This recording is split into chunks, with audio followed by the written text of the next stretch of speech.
Up in the Zoom room. Nobody. Oh. Let me just test the sound. Hold on, let me just test the sound. Well, we might just have more time. Speaking. Okay, we're all. Oh, here comes Joanne. Oh, okay. Hello. Hi, Joanne. Hey, I've been trying to get in for about 10 minutes, but the link that you sent isn't working. Really? Yeah, it just keeps saying it's on whatever, so I finally had to just resort to my telephone. That's weird. Yeah, it happens a lot. I don't know if it's just my laptop or not, but I can never, it just won't let me get in. So anyhow, maybe you can send me a new link while we're talking. Yeah, let me see if I can do that. I'll do that while Janet calls to order, etc. Is everybody else there except for me? No, there's only, Do you want me to go try to test the link that's posted or? yeah, why don't you do that since we're waiting? I see. What I do is I click on the link from the agenda, and when I do that, it just says the site isn't a secure connection. Oh, so that's actually not necessarily a bad link. That's a security setting that may have to do with Zoom. I get that on certain websites when I try to click through from work, but it doesn't mean that the links aren't good. Okay.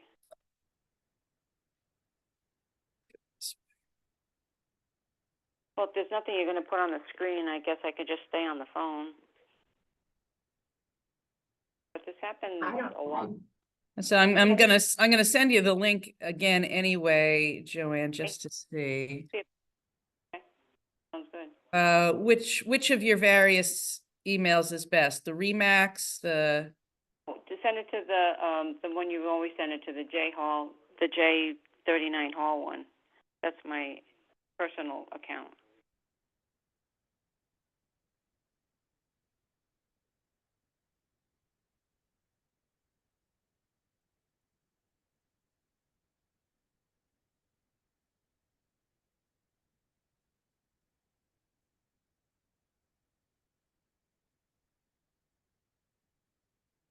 Are we waiting for Janet? Is she not there? No, Janet's here. I'm here. Oh, so we're waiting just for me to log in? Well, we actually need one more member. We have 3 members present. I mean, Steve and I are here in person. And Norma's here. Yay. Okay, so you were waiting for a quorum. Okay. We were waiting for a quorum, but I just sent you the link directly. I copied the meeting invitation directly from Zoom, so you can give that a try too. That's funny, because I don't think I have the same one in there. I usually strip it all out from the last month and then paste in a new one. I wonder if I could have possibly put in the wrong link. Anything's possible. When did you get the agenda? Somebody sent it. I emailed it to everybody. Janet sends it. Did your email change? No, but I didn't find it. When did you mail? Monday? I think it was Monday. No, huh? Oh. Okay, I'll share your Shoot. please. Sorry, because I have it all set up as a group that I just use the group. With MSRAC, and it includes Amy. Yeah. And when Yu Yang was doing all that stuff, I had him in a group, but I've taken them out since, so. Hit everybody at once. Yeah. So Amy got in no problem, apparently. Or is she still logging into audio or connecting to audio? Okay. Yeah, so she'll be back. Then I guess we can call. You may call to order. We'll call this meeting to order. We have a quorum. It is Friday, June 14th at 9:05 a.m. So we did not have a meeting in May, so the first item on the agenda is the approval of the minutes from the April 12th, 2024 regular meeting. The link didn't work. Did or did not? Didn't work, so I had to use the meeting ID and the password, Oh, that's interesting. and then you can get in that way, but the actual clickable link didn't. Okay, all right, well, so somehow it probably got copied incorrectly. I might have Yeah. done that. But they can still use, someone can still use the meeting code and password. All right. Um, Okay, so. You were looking for a motion to approve the minutes, right? For a motion to approve the minutes. Steve moves, Norma seconds. Joanne, did you find any typos? No, I read them this morning and they look terrific, so good job. Okay, so all in favor of approving the minutes? Aye. Aye. Aye. Any opposed? Okay, the minutes are approved. Item 3, correspondence. I do not believe there was any MSRAC related correspondence, no. Certainly nothing that wouldn't have been related to an agenda item. And item 4, citizens' comments. None in the Zoom room. Well, you can be a citizen, Amy. Yeah. I have no comments. Number 5, committee business. Update us on the community investment fund round. What are we up to? 4? Five. 5. So I will be submitting on or before next Thursday, the 20th. The due date is actually the 21st at noon, but I'm going to that Brownfield conference thing, which is in the morning. My draft is 96% complete. I have to have a meeting with Melinda and Eric Francis on Monday to talk about some of the stuff we talked about at the 65 May meetings in terms of creating curriculum, because I'm trying to drop that as a benchmark. I'm always cautiously optimistic. I'm slightly less cautiously optimistic this time because I've had multiple con calls now with DECD, which included at least one with Senator Gordon. I was pretty flat out and saying, as I've been saying, that I'm just going to keep asking for more money until you give it to me. And that's sort of glib, but in reality, I think everybody agrees that this is a good application. It has scored well consistently. The points that they come back for adjustment have been consistently minor. I made the point, particularly in the meeting with Senator Gordon, that really what I see as the problem is that there is nobody representing Eastern Connecticut on the CIF board. There's nobody. So although I know that both of our state senators have advocated for this, and I've got a great suite of support letters, I'm sure there are louder voices. So, and that's probably still our highest hurdle, but I've been pretty strident about, if part of the purpose of this is to get money into all of the disadvantaged communities, then equity works more than one way. It also works rural to urban. And I think that argument has been generally well received, and I have a good relationship with the program administrators, so I think they're all sympathetic to this. So I'm just waiting on a few more letters of support to come in, some refreshed letters. I need to add in those little sort of benchmark figures on Monday. I'm hopeful I can actually get this sent in by Tuesday or Wednesday of next week, because the narrative really is done. I did up the amount of the request, mostly based on the renovation gap at 65 Main, because we've been using Silver and Petrocelli's estimates the whole time, but they're the ones who lowballed the hazmat abatement. So Santos and I went over that, mostly Santos, I'll be honest, and amended it based on the work that has been done and therefore what remains to be done. And that essentially pushed it up just over 4 million. So it went from 3.88 million to 4.075 million as a request, with contingencies and inflation and stuff. But it'll be in, and then we'll find out. I believe they announced those by the end of September. Fingers crossed that $4 million will flow into the neighborhood. That's great. Well, good work. Well, don't say good work until it's successful. Good effort, especially reaching out and collaborating with all those legislators and staff and all that. Well, that's what they paid me for. Anybody have any other questions for Tiara or comments? Okay, then I guess we can go on to B, the 65 Main Street workshops. Next one is next Thursday is the site walk Yep. with Maura. She's got, I think, between 15 and 20 people signed up, which is actually a great number. I think any more than that and she would be uncomfortable. And that's assuming everybody shows up. So that's going to be 6 o'clock next Thursday, and it's going to go down to what we've been calling the bottomlands, so that people can sort of visualize the existing conditions compared to the plan that we have. And then the next actual workshop is Wednesday, the 26th, 6 to 8 at the library.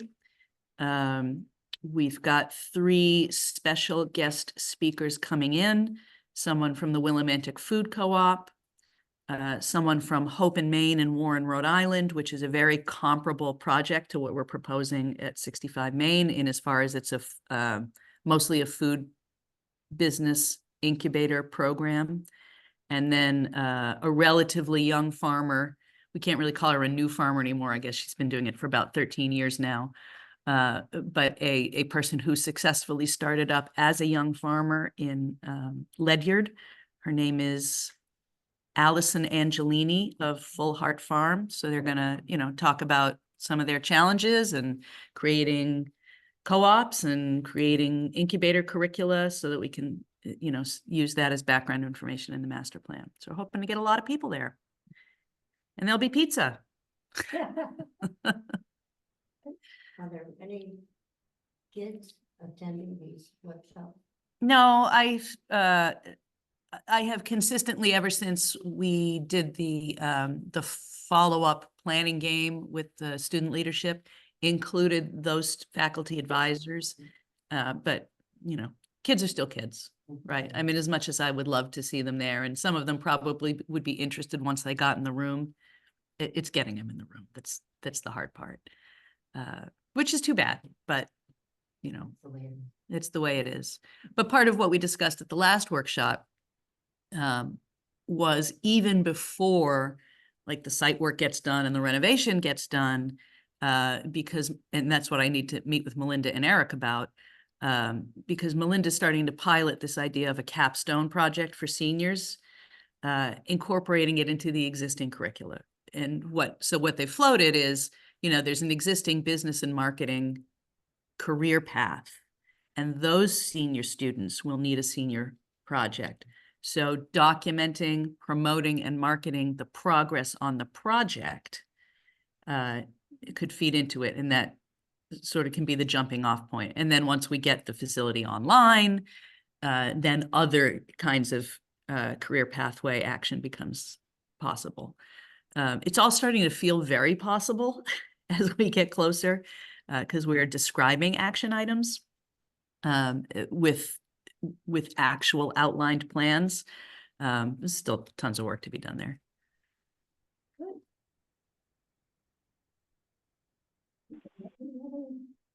Anything else to add? Any questions? I mean, I guess I should point out that there are still 3 other grant applications in various forms of in the wind, related specifically to 65 Main.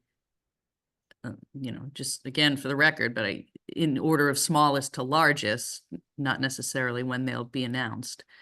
Smallest one is the Kubota Hometown Foundation grant. That's the one that will be announced in terms of the 2 finalists from each region on the 1st of August, while I'm on vacation, that goes to the weird public voting thing. So if we're selected as a finalist, we're guaranteed funds, either 10,000 or 50,000, depends on who comes in first and second in the region, based on online voting. And that would install a portion of the landscaping up on the actual 65 parcel, a chestnut planting from the American Chestnut Foundation, a greenhouse, a rain garden, and some additional edibles, sort of out of where it would be impacted by construction. Second one is that sort of random throw it against the wall request for $300,000 I sent into the Lowe's Charitable Foundation. Those are announced at the end of this month, I think. Of all of the requests I have out, I think that's the most remote, but it's out there, and that specifically would be for additional renovation money. Foundation of. The building, because we're almost out of money from the first grant because the hazmat abatement so exceeded the estimates. And then the next one in size, it's a big bump up to the $730,000, which was already accepted by Congressman Courtney and passed up to the Appropriations Committee. Technically, we cannot consider that as guaranteed funds, or we can't really know when those awards will be confirmed. But in practice, once they are passed to appropriations, the projects get funded. That funding could be announced anytime between the end of the fiscal year on the 30th of September, highly unlikely, or Congressman Courtney's Washington aide said the latest she's seen those pass through have been the following March. They could also reduce the amount of the request, but that's for renovation and site work. So there's that. And then CIF is going to be submitted next week and announced, I believe, at the end of September. It is not impossible that we could end up with, well, it's highly likely that we end up with two of the two largest awards. It's not impossible. We also end up with some money from Kubota. That would be a tremendous embarrassment of riches. I'm sure that I could spend it. And then the last thing, since you brought it up, Norma, is yes, we are almost expended on the original Small Business Association appropriations that we had through Blumenthal and Murphy. We're down like into the last $25,000. I am waiting on Dave Eddy to provide me a formal, essentially, contract to repair some siding. He's given me informal numbers and a schedule. I need that formalized so that I can go out to bid on the house painting. That will expend the remaining money, but by then we should know what, if and when we're getting the rest of the renovation funds. So I've got to lean on Dave again today to get me that. He's a busy guy, but I need his formal estimate and agreement. So that is all the 65 main news. Everybody will notice a fresh coat of paint for sure. Yes, ma'am. Okay, so I guess we can touch base on the rest of our kind of ongoing committee business items. We have the River Mill, the 630 Riverside Drive, Main Street reconstruction, Lane Road intersection in Swanson Park. Okay, River Mill was first. Pam, Elkow, and I had a con call with DECD. Our latest extension was set to run out at the end of this month. We have another 3 months. It is 100%, Binu said, our final extension. The same two problems remain problems. We still don't have documents signed by Andy Scott that he promised he would sign. And the Department of Labor prevailing wage issue has not been resolved. Oh. John does have the legal right to foreclose on Andy Scott. And he can initiate that. I don't even know if initiating that process would be enough to satisfy DECD that they don't need Andy Scott's signatures on things. The problem with that is until John and his partners decide whether or not they can proceed either with or without the grant, right? Because there's 2 or 3 things that need to be decided there. If we take the grant, are we willing to take the risk that DOL will insist that prevailing wages apply to the whole project? If we turn down the grant, you know, is our financing still intact? Probably that would be in that, because you're talking about 2 million out of a $155 million project. That one I'm a little less concerned about. But the foreclosure piece, yeah, it still creates risks, because if he can't resolve those, but he forecloses and he owns it, but then he can't proceed with the project. Right. Like these problems become unsolvable. In fairness to DECD and actually to the Department of Labor, everybody knows it's the same problem. It's the way the legislature was written. DECD has to abide by whatever DOL decides. DOL, and this was another con call I had with Senator Gordon and the department and Wayne, believes that the way the legislation was written at the 11th hour, when it got jammed into a session, binds their hands so that they must say that the entire project is subject to prevailing wage.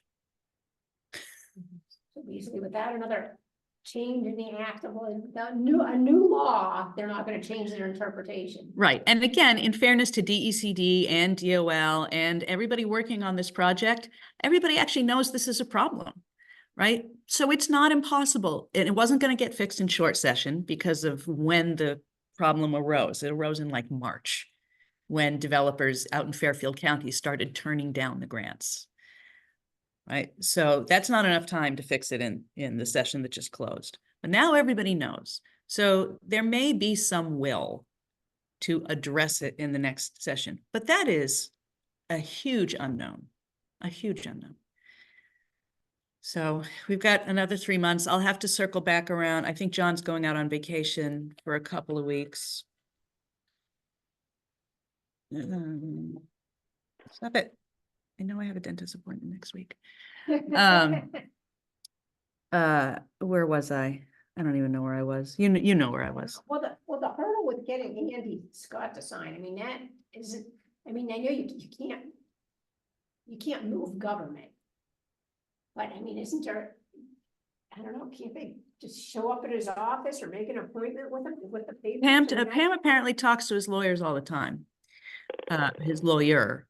But obviously the lawyer is working on behalf of a client who will or will not take action. Like nobody can compel the guy to put a pen on a piece of paper, although he did give us a letter saying he would sign. And we know, and this is what really drives me crazy, we know that he's been trying to dump his liability by dumping the other property onto us. So the guy's clearly an absentee, irresponsible owner.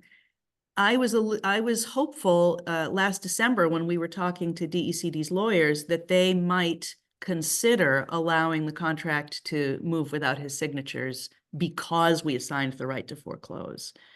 But Benu essentially said, no, they just, that won't fly. So I don't know. I guess if there's any good news is that we'll know conclusively by the end of September whether this grant is going to come to us. That does not mean we know conclusively what the status of the project is. And the other possibility is, and this is another one Benu raised, which was not a great, it's like my least favorite of all the options, is sort of not exactly returning the grant, but reapplying at the end of the session next year, and just, it would be a guaranteed acceptance of the grant, but not necessarily a guarantee that we would get the full 2. In other words, it would be whatever was left in the pot. So I don't like that option. It's the least satisfying to me, but it is an option. Pam's got it. There's nothing I can do. There's nothing Wayne can do. Pam has the most agency here in that she is John's client and can advise him to move to foreclosure, can advise him to try to accelerate closing the sale in some other way, whatever. But ultimately, it's all on the private individual. Oh, just can't believe it. Sad to think about this. It's been that kind of week.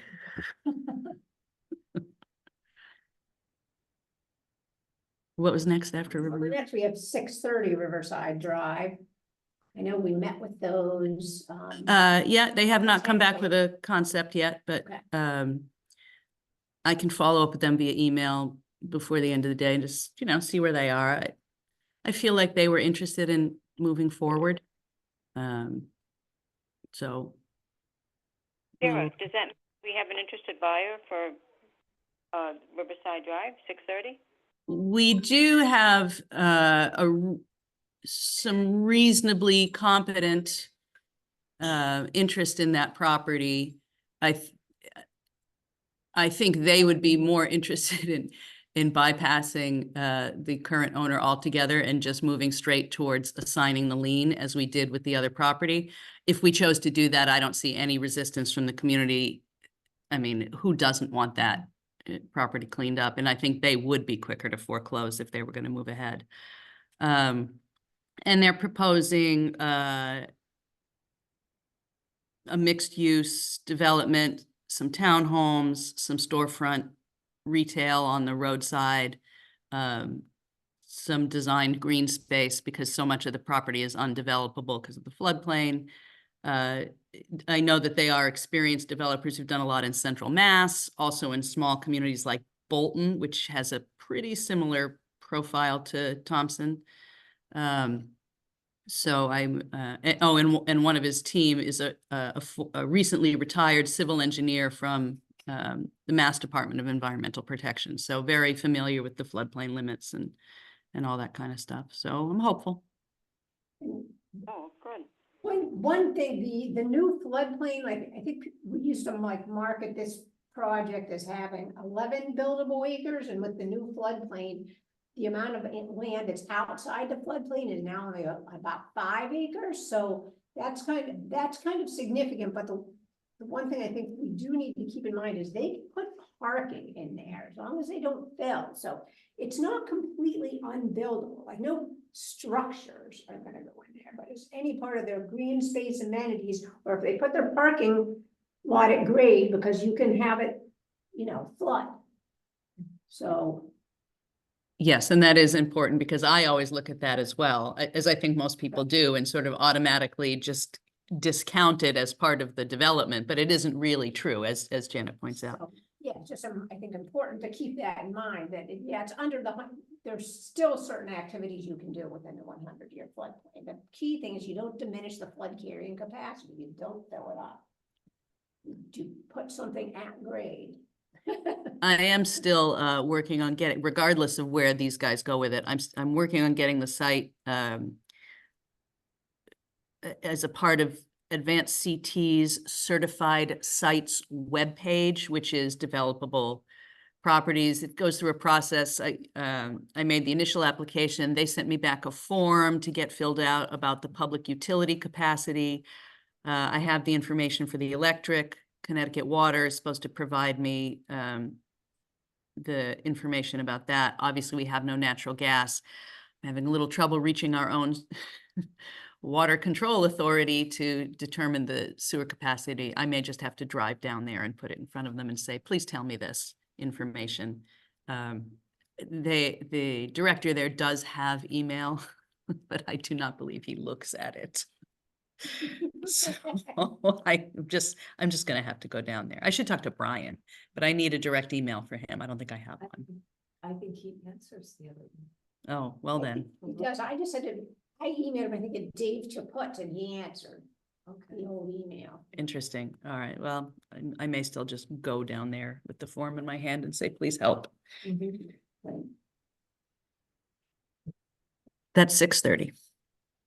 Okay, so we have Main Street. I guess that's wrapped up in the CIF grant, unless any lots of money announcements are made. Which I don't anticipate. I still haven't closed the other one because I'm waiting on CHRO to release Armand's retainage. That should be by early July, and then I can actually fully close the other one. I think I'm actually overdue sending a report to Jim at NECOG, but he hasn't harassed me for it, so I'm just going to do it all at once. Just relative to Main Street, and this has to do with the conversation we were having earlier. the forces of let's never change anything ever are back at work because we are in our annual review of the zoning regulations. All the work that we did to make Route 12 and Route 131 and the Main Street Mill area favorable to higher density development is once again coming under attack from certain members of the commission who very vocally believe, well, I won't put words in their mouths as to what they believe, but the upshot of what they are suggesting is that we are in danger of having some of this stuff rolled back and making it once again harder to develop in the downtown. So all I can say, because there is a very strong backward-looking mindset in certain corners of the population. Those corners are represented by a couple of people on the commission who fundamentally believe that communities should never change or advance, right? That it changes the character of communities and that is unfair to the people who live in them, as opposed to the unfairness of taxes being unnaturally high because we do not have enough physical human density in this community to support the infrastructure needs we already have. I've done this math multiple times. I have shown it to people. I have shown people how we preserve the green spaces and the agricultural spaces by driving density down here. My arguments are fact-based, but I am going up against emotionally based arguments with people who are not truly interested in hearing how things actually work together. Are there people that are affected by it? Not really. Well, I guess it depends on what you mean by affected by it. I mean, living in the vicinity. The people on the commission 131. who are most vocal about this do not live in an area where density is being proposed. They live in an area where I have gone out of my way to try to make it easier to conserve green space. But by doing that out there, right, it's kind of zero sum.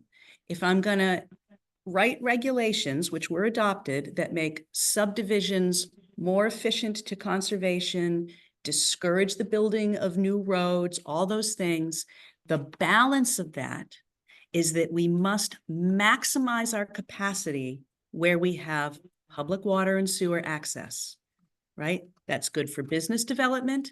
That's good for affordable housing development, by which I don't necessarily mean capital A, deed restricted, just affordable on the market, variety of home sizes and types, small single-family homes, duplexes, triplexes, multifamilies, townhouses, condos, all of those things that are missing in our housing ecosystem, right?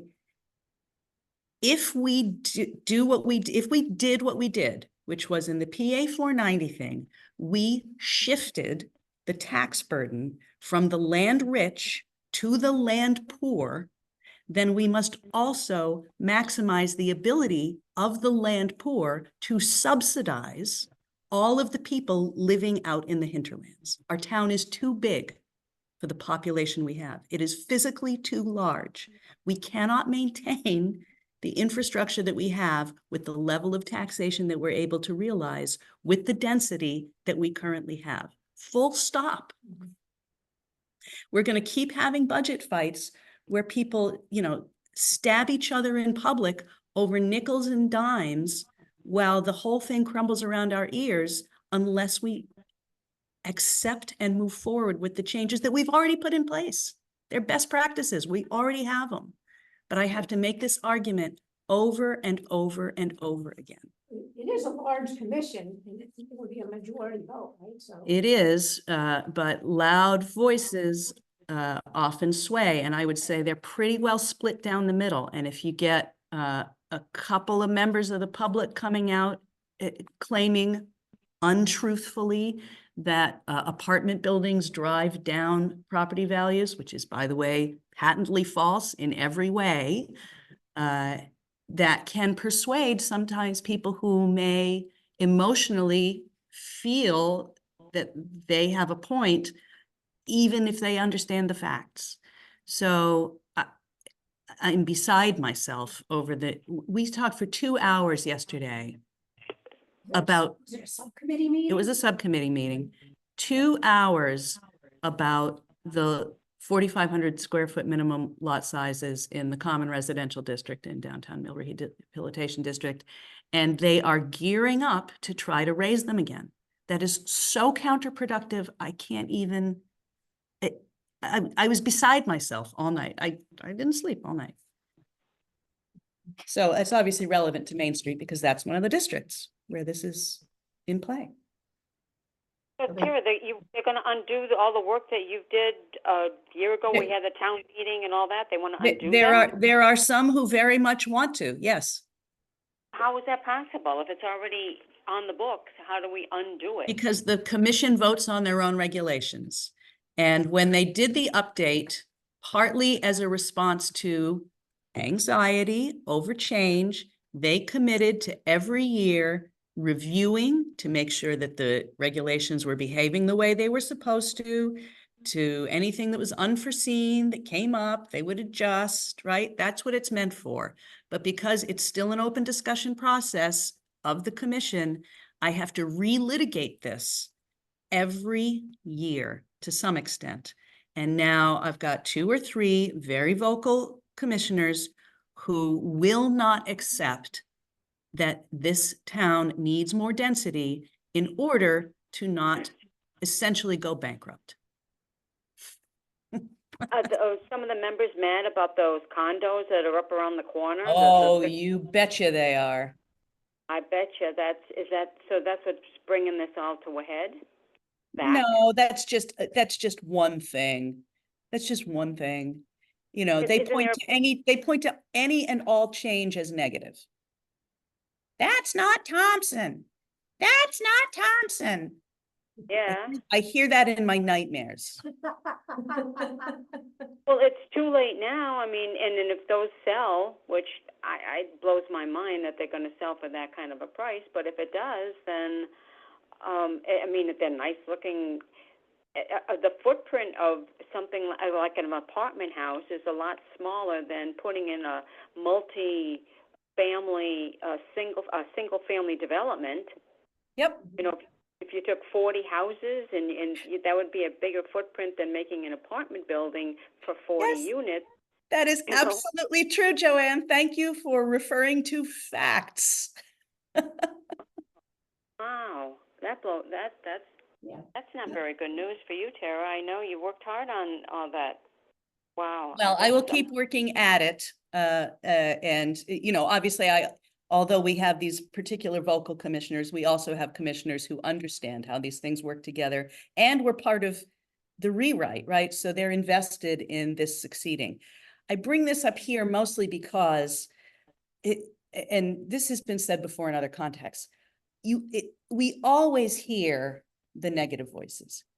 Negative people are highly motivated to come out and share their grievances, but very rarely do people show up in the public meetings or the subcommittee meetings or in anything to actually say, you know what, this is really good for us. The people who most come out to complain are the people, to Norma's point, who are the least directly affected by adding the density. You know, and they also are the people who are most reluctant to have regulations governing their own behavior, right? So plenty happy to tell other people to put their hands in other people's pockets and tell them they must build on larger, more expensive lots, larger, more expensive homes, because that's Thompson. Well, I mean, do they think that it's a negative impact because it's a dwelling on a small piece of property? Do they fear that it's not doesn't look good for the town? I can't truly speak the mind of another person. I don't, yeah, My well, listen, overall impression of the quality of these arguments is essentially that there remains strong levels of anti-renter bias and an underlying fear of what they would consider to be urbanization. I have to hear that Thompson's not Worcester thing all the time too. Great, Thompson's not Worcester. Nothing in our regulations would permit Thompson to become Worcester. We are not physically capable of becoming Worcester. We have no utility support to become Worcester. But we do have a formerly industrialized and urbanized area, and if we're going to preserve one set of traditions, which is agricultural and conservation tradition, we can only successfully do so by also preserving the developable traditions. I mean, plus just having modern, safe, newer housing.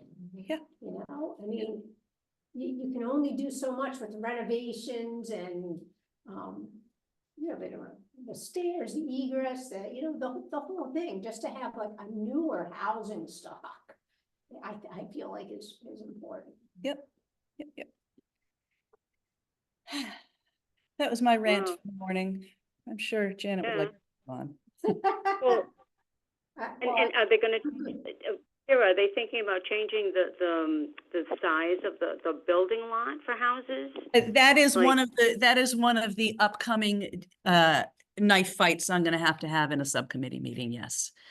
It's on the list of proposed amendments to return to increase the minimum lot size in the common residential district. So that's like the lots, the area over here. behind the area around Rachel Drive and part of Buckley Hill Road.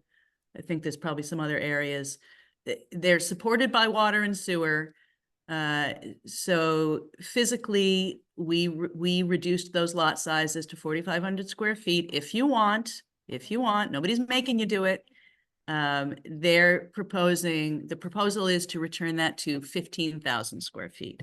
So 3 times or more what it currently is, for no reason other than some people don't like it. Oh, and by the way, having a smaller lot size, even if you have a larger lot size in those districts, reduces your own tax burden.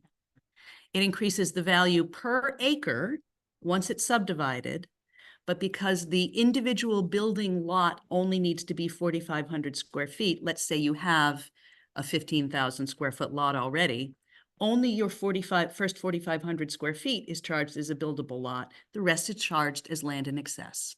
So it reduces the taxes in that way, but increases the value per acre, right? Because if you can get 4 or 5 or even 10 buildable lots out of an acre, and each of those lots is charged as a building lot as opposed to land in excess, the individual property still has a more modest cost. So the individual property owner's tax bill is modest, but the overall effect is that there is more in the coffers for the town.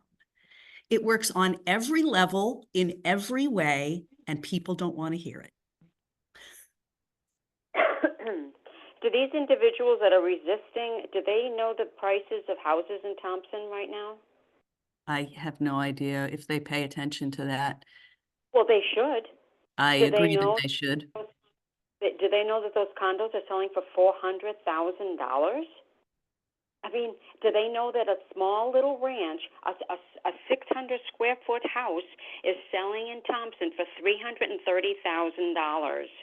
Hasn't closed yet, but it's 600 square feet on, I don't know what size the lot is, a tenth of an acre. It is selling for $330,000. So can people from the town of Thompson afford those? No. People from out of the area have to come in and buy those because Thompson's own residents can't afford the properties now in Thompson. What about the one Wow. on Clark Road that's selling for $1,399,000? I can't hear you, Norma. What address? Clark What house? by Jesse's Pups. It's I got don't know what she said. Yeah, there's a house on Quantic Town Farm Road near Jesse's Pups that's selling for over $1 million. Aquatic Road. Oh, Quantic Road, excuse me, Quantic Road. Well, there was one on Jezersky, but on Aquatic Road for $1 million. Mhm. Possibly, yeah. There's a little house down the road on Quantic Road that just sold for like $400,000. No basement, 1,000 square feet. So these people, I just can't believe that we're going to revert back to where we were. Well, when, we're going to try not to, Joanne. That's my job, right? But so what I'm saying here is that those voices, right, the let's move backwards voices get reinforced by members of the public who feel aggrieved by this, whether or not they are directly affected by it. And what we never hear are the people coming out in those meetings where those elected officials, the Planning and Zoning Commission officials, are Yeah. also obliged to hear from the public. How about, since this meeting is being recorded, we should get a transcript of that excellent description that Joanne just said. And Joanne can sign it and submit it. If Joanne would be willing to do that, I can make that happen. I don't know what you just. It's hard for me to hear if you're so far away from the microphone. What did Janet say? Well, because Tia was mentioning that only people with negative opinions come out and make Yeah. feeling knows you just said some really good positive things, and it's recorded in the minutes. If Tia gave you a transcript and you were to put it in the form of a memo to the Planning and Zoning Commission as a local realtor, that might carry some weight as a positive thing. Yeah, sure. I get it. Yeah. I can do that. I can make that happen. Wow. Because, I mean, I see what the property values are. I see this little house, I can see this house that just went up, a one-bedroom house selling for $300,000. That would not have happened a couple of years ago, but that's because the piece of property was of record. And I don't know if the developer is going to put 2 more houses there. I hope not, because I don't know how there's enough room. But regardless, he got his $300,000 for a 600 square foot house. I know which house that is. I know exactly which house that is. Yeah. Well, because it was in the Lake District. Yeah, I know. I just realized which house it is that you're talking about. On Indian Inn. Yep. And it was a tiny little lot, and now there's this house there, which sold rather very, very quickly. Well, maybe these negative people should put their house on the market and sell them, then they can make a lot of money and move out of town. Now's the time to. Well, interestingly enough, that is actually a compelling argument that at some point I tried to make last night, which is, housing churn is not negative. Housing churn is part of how housing works, right? So let's talk about myself, right? Moved out of my parents' house when I was 18 in college, lived in a variety of apartments, got a significant other partner. We bought a big house that had a 1st floor apartment that we rented out. We were landlords. Then, I changed my life and I lived in a condo with my current husband. And then we moved here. You buy and sell and move into houses as your life changes. And sometimes those life changes do include things like, the community doesn't suit me anymore. That's not necessarily a negative thing, because your house, which no longer suits you, whether because you outgrew it or you want to downsize from it, or maybe you just plain old don't like your neighbors, that's going to be somebody else's perfect house, right? Yes. But people being locked in place because they don't have options drives up property values in an unsustainable way, so that single-family homes on 6,000 square foot lots or whatever he has out there on that Indian Inn can sell for almost $400,000. Almost instantly. And that's where I went back to my original argument, is that the townspeople cannot afford to live in this town because there are no options. I mean, a first-time home buyer, just a kid can't even move out of the house of their parents because they can't even find a rent. A rent is $1,500 a month. That's inexcusable to me, and I don't. It's very frustrating to be in this business right now and see what I see because it's so unfair that people, I talk to so many people who cannot make a move because A, they have no place to go, or B, they could sell their house and make a fortune, but where are they going to go?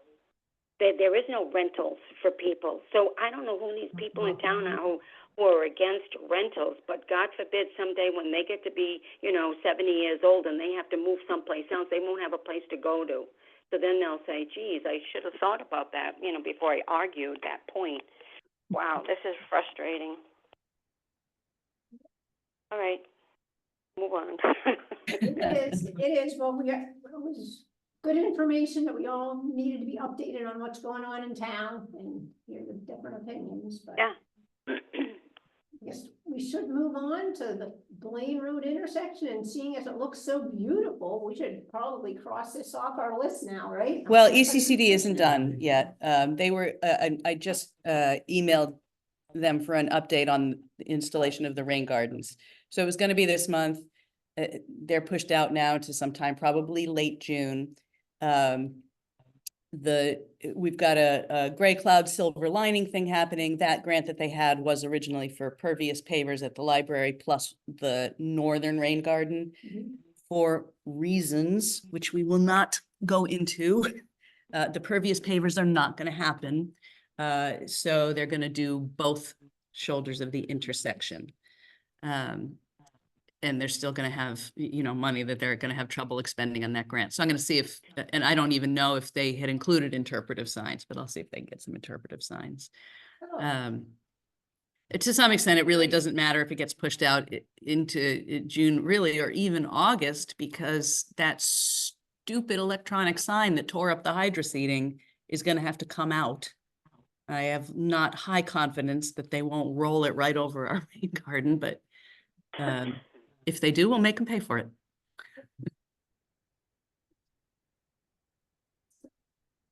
So the last item is Swanson Park, which I know is wrapped up into the Community Investment Fund grant. Yep. And I'll tell you one thing when I see how beautiful Putnam's Veterans Park is coming together, it makes me more excited for this. Just to have a vision of how welcoming it is. With the flags and the signs and the sidewalks, it just draws you in. We could have the same thing. We can get some money to accomplish that. Yeah, well, it's in the CIF, All so right. hopefully this time.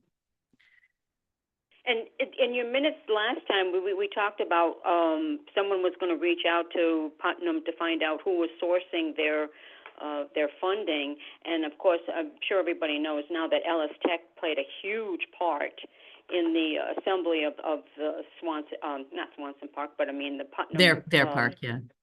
Oh my God! I mean, because it's been on Winnie's Facebook page like almost daily, and they reached out to the public, which was a fantastic idea. I bought a brick myself from my dad, $100. So they've had that each person is,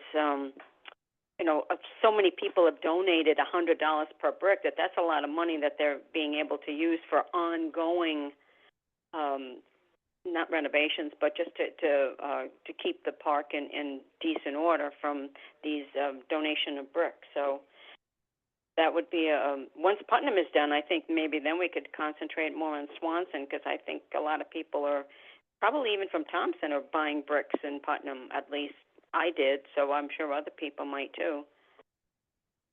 Yeah, well, if the CIF grant is unsuccessful, I think at that point we'll have to really look at alternate strategies. But I really have my hat hanging on the couple $100,000 I've asked for Swanson Park in that grant. So then we won't have to go to the public, although we might still want to do a brick thing for other purposes, just to have that kind of community buy-in. But it wouldn't necessarily be for the construction of the park itself. Well, I want to share, hi Joanne, this is Amy St. Ange. Um, Oh, hi. Rainey Moran is going to be taking over as the Veterans Affairs Officer here in town. And apparently, some of the funds that Putnam had received came from the Veterans Administration. Uh-huh. But in order to qualify, you have to have a Veterans Advisory Council. So Rainey will be establishing that council, so that will help us qualify to apply for certain grants. So we might be able Oh, to. perfect. Fantastic, because that's something we discussed last year is how do you access some of the, because we know it's out there, Right. funding through the VA and other, things like VFWs and Legions. I mean, those are national organizations. But municipalities don't necessarily have great access to them. So that's fantastic. Yeah, that is fantastic. I do think that Putnam, this is looking at Putnam saying, if Putnam can do it, we can do it. Just see, an example. Yep. It's always great that. Bob Challenor, who's a big name, well, he's not a big name, but I mean, he's in charge of the Putnam Park. I don't know if he does now, but he used to live in Thompson, so he might be somebody that we could reach out to see how he got involved and what's, he's probably about 40 years old. I mean, he's a young, fairly young fella, and he has a lot to do with the Veterans Park in Putnam. What's his name, Joanne? Bob Challenor. Challenor? I know he went. It's Challinor.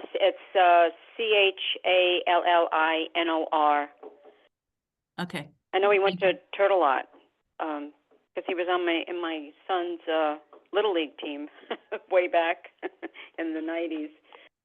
So I know he used to live in town. Good info.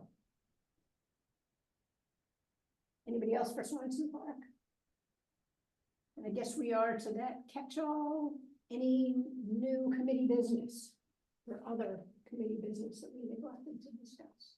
A ribbon cutting at the brewery?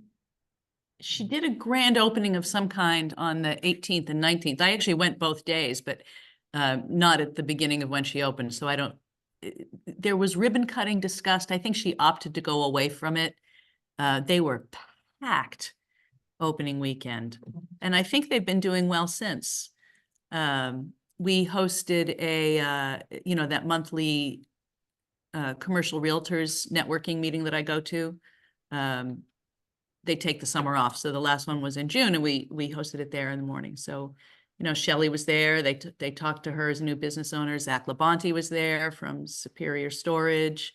We did a little walking tour of Superior Storage and the house, which is coming along in the renovation. The property managers for Rivermill were there, so they walked everyone down. And that was an encouraging day, right? These are the people who are directly benefiting from the stuff that we're doing. Yeah, she's doing really well there. I think that's a good use of that space. Lower risk than restaurant service, which has, well, like profit margins are so tight on food service. You can hold beer in those kegs for a while. And they actually brew on site. They do. They've got 4. I think they've got 4, not the giant brew casks, but, mid-sized ones. So it's definitely a microbrewery. But they've had food trucks. She's got musicians booked all the way through the end of the year. So she's doing a nice job. Over there. Yeah. Oh, so there's other community business. So I did get in touch with Ed Murphy, who is the developer for St. Joseph's School, because people have been asking questions and I wanted him to refresh my letter of support for CIF. So I reach back out. They have 100% construction documents in hand and ready to go. The only thing they were waiting on was the rehabilitation district, formalizing that with Paul. So I put him in touch with Paul. So they can essentially, he told me they can move at any time. So, who knows what the rest of their schedule is like. They were initially saying December of this year. let's just say winter into spring, 24, 25. You mean open for occupancy? Mhm, Okay, so they're getting ready to pull their building permits? I think so. That will be good.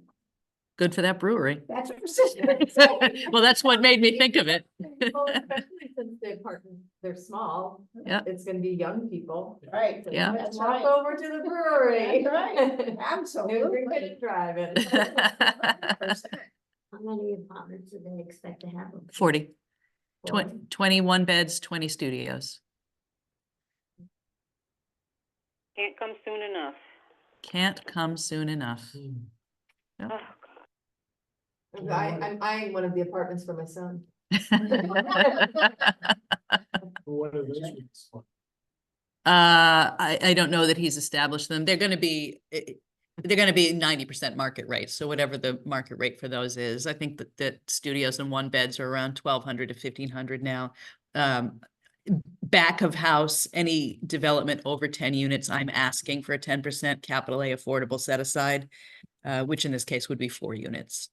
I've been pretty open-ended as to how he deed restricts those. It could be as high as 80% of area median income. It's fine, it still counts on our rolls, and would still bring the price of some units down. So Great.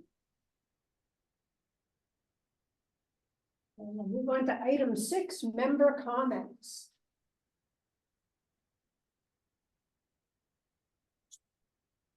That's a good one.